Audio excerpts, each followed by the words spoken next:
অম্বা। এক রোদে ঝলমল সকালে প্রেমিক রাজকুমার রূপকুমারের সাথে ঘোড়া ছুটিয়ে বনের ভেতর দিয়ে যাচ্ছে। হঠাৎ করে অম্বা সামনে একটা হরিণ দেখতে পায়। রাজকুমার, যে করেই হোক ওই হরিণটা আমার চাই। কি সুন্দর ওর রং, যেন একটা সোনার হরিণ। কিন্তু অম্বা, ওই হরিণটা তো বনের পশু। বনের পশুদের কি এভাবে মেরে ফেলা ঠিক বলো? না রাজকুমার, আমি কোনো কথা শুনতে চাই না। যে করেই হোক ওই হরিণটা আমার লাগবেই লাগবে। ঠিক আছে অম্বা, তুমি এখানে দাঁড়াও, আমি এক্ষুনি ওই হরিণটা ধরে নিয়ে আসছি। অম্বা ঘোড়ার পিঠে করে ওখানেই অপেক্ষা করতে থাকে, আর রাজপুত্র রূপকুমার ওই হরিণটাকে তাড়া করে। ঠিক এই সময় বনের গভীরে একদল ডাকাত বিশ্রাম করছিল।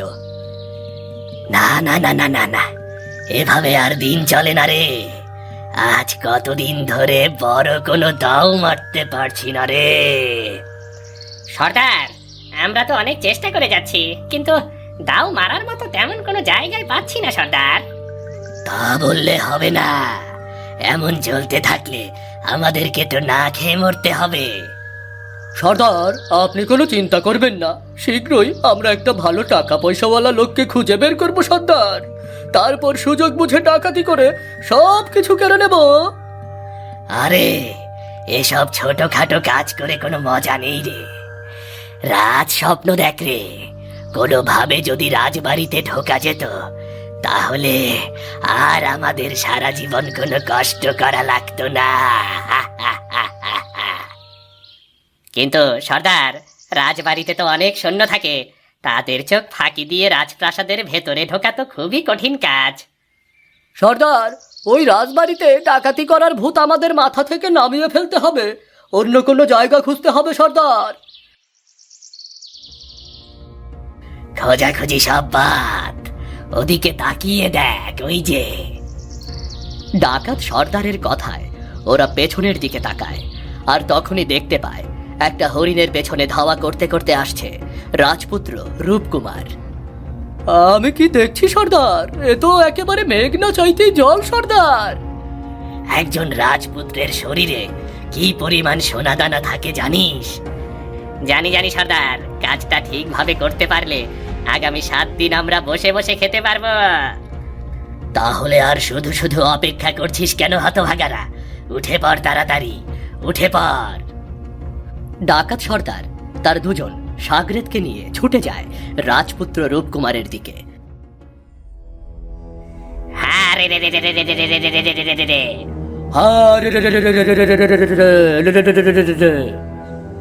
এ কি, কারা আপনারা? আমরা কারা? ওরে, এ কি বলে রে? আমরা হলাম এই বনের রাজা। আমার পথ আটকে দাঁড়িয়ে আছো কেন? আমার পথ ছাড়ো, আমাকে যেতে হবে। যাবে তো অবশ্যই, তবে তার আগে আমাদেরকে খুশি করে দাও। এই রাজপুত্রের গায়ে যা যা সোনা দানা গয়না আছে সব খুলে নে। না না না না, আমি কিছুতেই দেব না। আমার কাছে আসলে তোমাদের সবাইকে মরতে হবে বলে দিলাম। তাই বুঝি? তাহলে দেখি এবার কে কার হাতে মরে। রূপকুমার তার হাতের ধনুক থেকে তীর ছুটতে যায়। ঠিক তার আগেই ডাকাত সর্দারের বল্লম ছুটে যায় রূপকুমারের দিকে। মুহূর্তে বল্লম বুকে গেথে মাটিতে পড়ে যায় রূপকুমার। তারপর ছটফট করতে করতে রাজকুমার মারা যায়। দেরি করছিস কেন? তাড়াতাড়ি সবকিছু খুলে নিয়ে এখান থেকে সরে পড়তে হবে। হ্যাঁ সর্দার, এখনই করছি। এদিকে রাজকুমারী অম্বা সেই কখন থেকে রাজকুমারের অপেক্ষায় বসে আছে, কিন্তু অনেক সময় কেটে গেলেও রাজকুমার আসছে না দেখে তার বেশ চিন্তা হয়। এতটা সময় কেটে গেল, কিন্তু রাজকুমার তো এখনো আসছেন না। তিনি আবার কোনো বিপদে পড়লেন না তো? না না, আমার আর এখানে একদম বসে থাকা চলে না। আমি বরং বনের ভেতরে গিয়ে দেখি। রাজকুমারী অম্বা ঘোড়া ছুটিয়ে বনের ভেতর চলে যায়। অনেক খোঁজাখুঁজির পরে সে দেখতে পায় মাটিতে রক্তাক্ত অবস্থায় পড়ে আছে রাজপুত্র। আর দূরে দেখে ডাকাত সর্দার ও তার 2 সাগরেদ চলে যাচ্ছে রাজপুত্র রূপকুমারের বুকে রাজকুমারী অম্বা কান্নায় ভেঙে পড়ে। না না না, এ হতে পারে না। রূপকুমার আমাকে ছেড়ে কোথাও চলে যেতে পারে না। উঠুন রাজকুমার, উঠুন, আমি আপনাকে নিতে এসেছি। রূপকুমার, কথা বলুন। উঠুন রাজকুমার, উঠুন। ডাকাত, তোদের কাউকে আমি জীবিত ছাড়বো না। আমার রূপকুমারের হত্যার বদলা নিতে আমি অবশ্যই আসব। এর বেশ কিছুদিন পরের কথা। রাজকুমারী অম্বা মনমরা হয়ে বসে আছে। এই সময় মহারাজ রুদ্র নারায়ণ এসে তার পাশে দাঁড়ায়। রাজকুমারী অম্বা, তুমি আর কত দুঃখ পাবে বলো? এখন তো একটু স্বাভাবিক জীবনে ফিরে আসো। বাবা, আমি রূপকুমারের হত্যাকারীদের ওপর প্রতিশোধ না নেওয়া পর্যন্ত শান্ত হতে পারবো না। আমি যতদূর শুনেছি ওরা ডাকাত, সত্যি বলতে দুর্ধর্ষ ডাকাত। তুমি ওদের সাথে কিভাবে পেরে উঠবে বলো? বাবা, ছোটবেলা থেকে তুমি আমাকে অস্ত্র শিক্ষায় শিক্ষিত করেছো। আমার শিক্ষা আর জ্ঞানের ওপর কি তোমার এতটুকু বিশ্বাস নেই? নিশ্চয় আছে রাজকুমারী, তোমার ওপর আমার পূর্ণ বিশ্বাস আছে। তাহলে এবার আমাকে বিদায় দাও বাবা। আমাকে আজকেই রাজবাড়ি ছাড়তে হবে। ওই হত্যাকারীদের শেষ করে তবেই আমি ফিরে আসব। ঠিক আছে অম্বা, আমি তোমার সাথে 100 সেনা পাঠিয়ে দিচ্ছি। ওই ডাকাতরা যতই শক্তিশালী হোক না কেন, এই সেনারা ওদেরকে মেরে ফেলতে পারবে। না বাবা, আমার কোনো সেনার প্রয়োজন নেই। আমি একাই যেতে চাই। এই প্রতিশোধ আমি একা নিজের হাতে নেব। কি অম্বা? না বাবা, আমাকে আর তুমি আটকাবে না। তুমি শুধু আশীর্বাদ করো যেন প্রতিশোধ নিয়ে আমি ফিরে আসতে পারি। ওই দিনে রাজকুমারী অম্বা রাজবাড়ি ত্যাগ করে বের হয়ে যায়। এদিকে সেই ডাকাত সর্দার তার 2 জন সাগরেদকে নিয়ে একটা নদীর পাড়ে এসে উপস্থিত হয়েছে। ঠিক এই সময় একজন দেখতে পায় একটা গাছের নিচে এক সাধু বাবা বসে আছে। সর্দার, ওদিকে তাকিয়ে দেখুন, এক সাধু বাবা গাছের নিচে বসে আছে। চলুন সর্দার, তার কাছে থেকেও কিছু মালকুড়ি কামিয়ে নেই। একটা সাধুর কাছে আর কি মালকুড়ি থাকতে পারে রে? তবে আমি ওর কাছ থেকে অন্য কিছু চেয়ে নেব। সর্দার তার 2 সাগরেদকে নিয়ে সাধু বাবার সামনে এসে দাঁড়ায়। ওদের আসার শব্দ টের পেয়ে সাধু বাবা চোখ তুলে তাকায়। তোরা কারা? কে চাস তোরা? আমাদেরকে দেখেও চিনতে পারছেন না সাধু বাবা? আমরা ডাকাত। আমি আপনার কাছে বর চাই। আমি তোকে কি বর দিতে পারি? তাছাড়া তোরা খারাপ কাজ করিস। খারাপ মানুষদের আমি বর দেই না। তাহলে তো আর তোমাকে বাঁচিয়ে রেখে কোনো লাভ নেই। মৃত্যুর জন্য প্রস্তুত হ সাধু। এই বলে ডাকাত সর্দার তার তরোয়াল বের করে সাধু বাবার দিকে এগিয়ে যায়। ভয়ে সাধু বাবা কাঁপতে থাকে। শান্ত হ, শান্ত হ, আমাকে মারিস না। তোরা যা চাস আমি তোদেরকে তাই দেব। তাহলে আমাকে এমন বর দিন যাতে কোনো মানুষ আমাকে মারতে না পারে। জন্ম মৃত্যু সেটা তো একমাত্র সৃষ্টিকর্তার হাতে। এই বর আমি তোকে কিভাবে দেব? আচ্ছা, বুঝতে পেরেছি। আজকে তোর কপালে মৃত্যুই লেখা আছে। না না না না না, আমি দেব। আমি তোকে অমর বর দিলাম। কোনো মানুষ তোকে মারতে পারবে না। দেখ, আমি অমর হয়ে গেছি। কেউ আর আমাকে মারতে পারবে না। আমাকে ছেড়ে দে।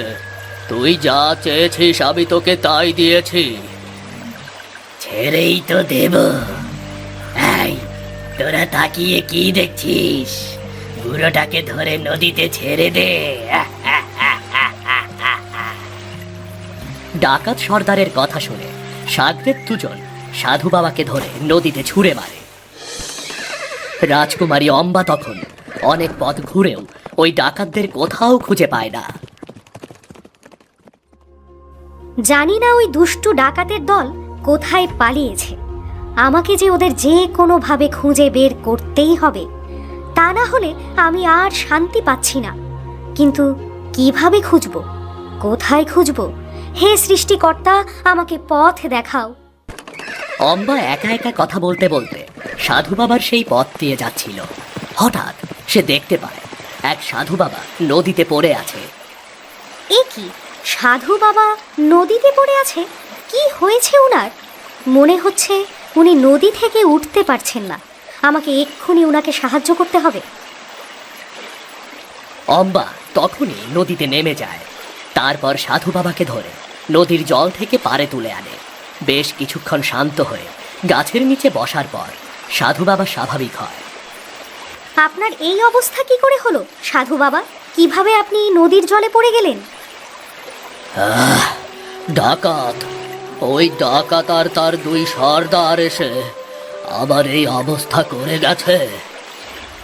কি বললেন বাবা? এক ডাকাত আর তার দুই সাগরেদ? হ্যাঁ, খুবই রুক্ষ আর ভয়ঙ্কর মনের মানুষ ওরা। আমি এতবার অনুরোধ করার পরেও আমাকে এই অবস্থায় ফেলে গেল। সৃষ্টিকর্তা ওদেরকে ঠিক শাস্তি দেবেন। হয়তো সৃষ্টিকর্তা আমাকেই তার দূত করে ওদেরকে শাস্তি দিতে পাঠিয়েছেন, তাই ওদের শাস্তি অবশ্যই আমার হাতে হবে। ওদের প্রতি তোর এত রাগ কেন? কি ক্ষতি করেছে ওরা তোর? রাজকুমারী অম্বা সাধু বাবাকে সব ঘটনা খুলে বলে। সব কথা শুনে সাধু বাবাও ভীষণ কষ্ট পায়। সত্যি ওরা একেবারে নিষ্ঠুরতম একটা কাজ করেছে তোর সাথে। সবাই ক্ষমা করলেও আমি ওদেরকে ক্ষমা করব না সাধু বাবা। আমি নিজের হাতে ওদেরকে মেরে এর প্রতিশোধ নেব। তুই ওদেরকে কোনোদিনও মারতে পারবি না। সাধু বাবা, মেয়ে বলে আপনিও আমাকে দুর্বল ভাবছেন? ছোটবেলা থেকে আমার বাবা আমাকে সব ধরনের যুদ্ধবিদ্যায় পারদর্শী করেছেন। ওদেরকে আমি এক তুড়ি মেরে শেষ করে দিতে পারবো। জানি এটা তোর জন্য অসম্ভব কিছু না, কিন্তু ওদেরকে একটু আগে আমি একটা বর দিয়েছি। বলতে পারিস চাপে বাধ্য হয়ে দিয়েছি। কি সেই বর সাধু বাবা? ওদেরকে কোনো মানুষ মারতে পারবে না। ওদেরকে আমি এমন বরই দিয়েছি। এই আপনি কি করলেন সাধু বাবা? এখন আমি আমার প্রতিশোধ কিভাবে পূরণ করব? আমি এভাবে হেরে যেতে চাই না সাধু বাবা। শান্ত হ। আমি ওদেরকে বর দিয়েছি, কোনো মানুষ ওদেরকে মারতে পারবে না। কিন্তু মানুষ বাদে অন্য প্রাণী তো ওদেরকে মারতে পারে। তার মানে আপনি কি বলতে চাচ্ছেন বাবা? আমি তোকে একটা ফুলের পাপড়ি দিচ্ছি। বিশেষ সময়ে এটা বিষাক্ত সাপে পরিণত হবে। ঠিক যখন তুই চাইবি, বাকি কাজটা তোকেই বুদ্ধি করে করতে হবে। সাধু বাবা তার পাশে রাখা একটা ফুলের পাপড়ি অম্বাকে দেয়। অম্বা পাপড়িটাকে খোপায় গুজে রেখে সাধু বাবাকে প্রণাম জানিয়ে বিদায় নেয়। তখন রাত হয়ে গেছে। ডাকাত আর তার দুই সাগরেদ একটা বনের ভেতর বিশ্রাম করছে। তাদের অস্ত্রশস্ত্র একটা গাছের নিচে রাখা। ঠিক ওই সময় অম্বা চুপি চুপি এসে একটা অস্ত্র চুরি করতে যায়। অমনি সে ডাকাত সর্দারের চোখে ধরা পড়ে যায়। তোর এত বড় সাহস! তুই আমার ডেরা থেকে অস্ত্র চুরি করার চেষ্টা করছিস? আমাকে ক্ষমা করে দিন, আমি বুঝতে পারিনি। সর্দার, দেখুন ওর মাথায় কি সুন্দর একটা ফুলের পাপড়ি। মনে হচ্ছে এই পাপড়িটা আমি আগেও কোথাও দেখেছি। আরে তাই তো, এই পাপড়িটা তো আমি সেই সাধু বাবার কাছে দেখেছিলাম। বল, তুই এই পাপড়িটা কিভাবে পেলি? অম্বা কিছু বলার আগেই ডাকাত তার খোপা থেকে পাপড়িটা হাতে তুলে নেয়। ঠিক এই সময় অম্বা চোখ বন্ধ করে। অমনি ডাকাত সর্দারের হাতে সেই পাপড়িটা সাপে পরিণত হয়। এ কি হলো? পাপড়িটা তো সাপ হয়ে গেল। কিছু বুঝে ওঠার আগেই সাপটা সোজা সর্দারের কপালে ছোবল বসায়। এই দেখে প্রচণ্ড রাগে তার সাগরেদ দুজন অম্বার দিকে তেড়ে আসে। অম্বা তৎক্ষণাৎ তার পিঠ থেকে ধনুক বের করে ওদের দিকে একজোড়া তীর ছুঁড়ে মারে। সাথে সাথে বুকে তীর বিদ্ধ হয়ে ওরা মৃত্যুবরণ করে। ঠিক তখন দেখা যায় পাশে দাঁড়িয়ে আছে সাধু বাবা। জোচ্চোর সাধু, তুই আমাকে বলেছিলি কোনো মানুষ আমাকে মারতে পারবে না। তুই আমাকে ঠকিয়েছিস, ঠকিয়েছিস তুই আমাকে। আমি তোকে ঠকাইনি দুষ্টু, তুই নিজেই নিজেকে ঠকিয়েছিস। ভালো করে ভেবে দেখ, তোকে কোনো মানুষ মারেনি, বরং একটা সাপ মেরেছে। তুই অমর হতে চাসনি, চেয়েছিস যেন কোনো মানুষ তোকে মারতে না পারে রে। ডাকাত সর্দার আর কোনো কথা বলতে পারলো না। মাটিতে পড়ে ছটফট করতে করতে সে মারা যায়।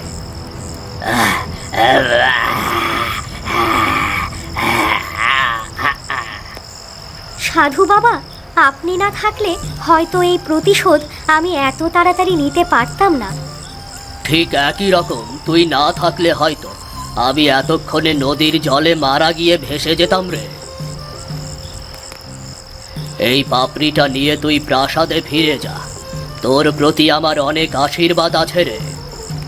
প্রতিশোধ নিতে পারায় অম্বার মন আবার শান্ত হয়ে যায়। সাধু বাবাকে সে আবারও ধন্যবাদ জানিয়ে তার দেওয়া পাপড়িটাকে নিয়ে রাজপ্রাসাদে চলে যায়।